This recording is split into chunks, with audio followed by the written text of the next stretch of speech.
three states of matter. So solid example is an ice.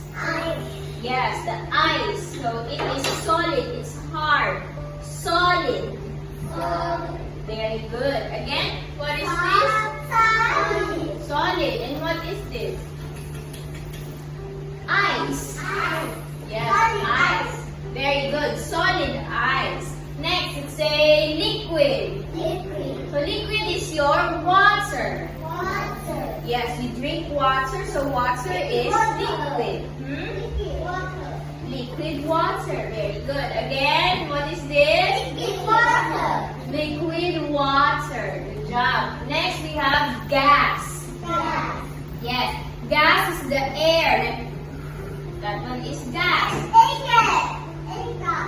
Air gas. Very good. Again, so gas.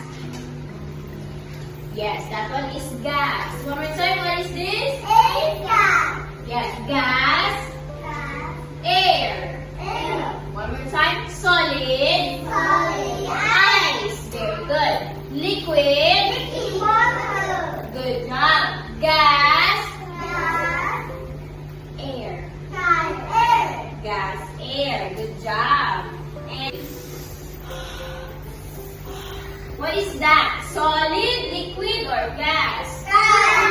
Gas. Let's see.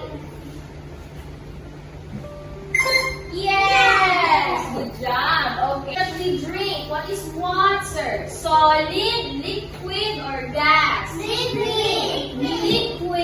Good job. Let's see. Yes. Very good. Okay. Solid. Solid. This is solid. Is the idea? Solid. Yes. Let's see. Yes. Very good. Okay. Let's check more. Hot air balloon. So the balloon going on. Hot air balloon.